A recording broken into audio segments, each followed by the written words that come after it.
Tēnā koutou katoa, koutou mai nei, tēnei wā. Good morning, everyone, and thank you, Andrew, for that introduction.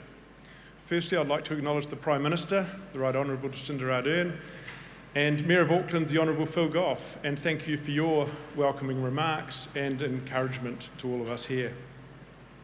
I'd also like to acknowledge all other distinguished guests and all conference delegates from across the industry.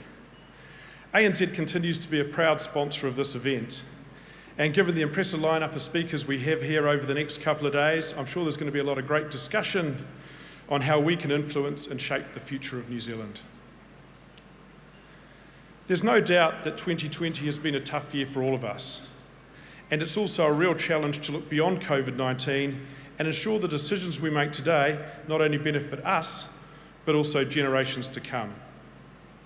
It's a challenge because we're unable to transport ourselves into the future to see what the outcomes of these decisions will be. But we can look to the past to help us understand what success could look like. On March the 25th, when New Zealand first went into lockdown, COVID-19 was about to test our broadband infrastructure like nothing has ever tested it before. As our cities and towns emptied out, the internet filled up. The only safe way of interacting with the world outside our bubbles was online, and millions of Kiwis switched to working, learning, running businesses, shopping, and communicating online. And ANZ is a really good example of this. As you know, banking is an essential service. We had to do our bit to keep the economy going and provide secure and reliable services for our customers. It was crucial that our staff were able to do that safely, and in the space of a few days, we had over 5,000 of them set up to work from home. Apart from a handful of branches operating on reduced hours and essential staff who had to be in our corporate sites, we pretty much ran our entire New Zealand business from homes around the country. This certainly highlighted just how important reliable broadband is. When it comes to broadband infrastructure, we've always viewed this as an essential part of bringing us closer to the rest of the world. As a small trading nation, so far from global markets, that long-term thinking has been critical. Collectively, it's meant we've remained focused on the end goal, not the project. Previous government investments and interventions have proved incredibly valuable, and these have been supported by smart and dedicated private sector investment. It was only a couple of decades ago that one company owned all the phone lines, and there were only 2 mobile networks here in New Zealand. In 2006, Labour made changes and introduced competition by allowing other telcos to sell products and services using Telecom's network. And then in 2008, National announced it would invest $1.5 billion to roll out the ultra-fast broadband network. Because of this, we now have a mature and competitive telecommunications market, with 3 network operators and a quality nationwide broadband network. Our connection to the internet and the rest of the world is via 35,000 kilometres of fibre optic cables on the ocean floor, and this ensures we have good quality, cost-effective, dependable and secure connectivity. Without this, our telecommunications landscape wouldn't have been able to develop as it has.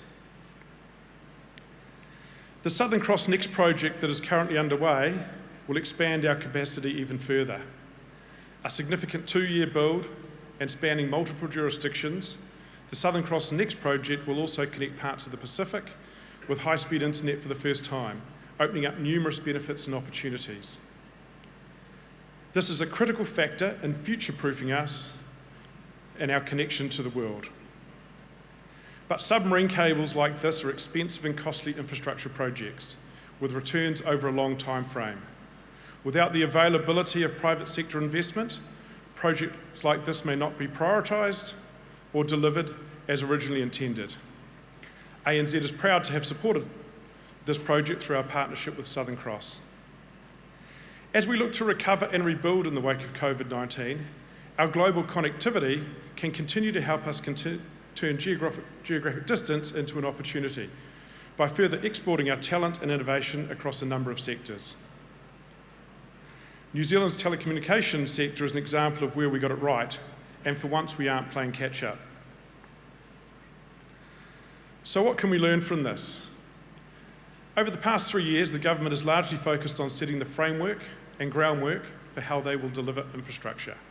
They've committed $12 billion to critical infrastructure projects throughout the country across rail, road, housing, schools and hospitals. On top of this, another $3 billion of spending was announced in July from the COVID Response and Recovery Fund. We now have an infrastructure commission developing a 30-year plan, and we're repealing and replacing the Resource Management Act. All this alongside a renewed focus and urgency to get shovel-ready projects underway to create jobs and drive economic growth.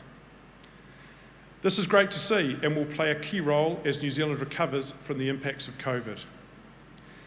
It's also important that this investment improves productivity and is designed and delivered with a sustainable lens. If we get this right, infrastructure could be the vaccine our COVID-19 ailing economy desperately needs, while future-proofing us against further shocks. It's important the private sector also plays a role in this 30-year plan, and at ANZ we're keen to play our part. Working together with a strategic vision, innovation and discipline, the decisions we make today will deliver long-term prosperity for generations to come. We have the right platform, alignment, capability and desire, and it's now up to all of us to play our part. As mentioned earlier, ANZ is proud to be the premier sponsor of this event, and as a leader in developing the infrastructure financing market in New Zealand, we are keen to play our part in supporting the acceleration of infrastructure investment to help the regeneration of New Zealand's economy in the coming years.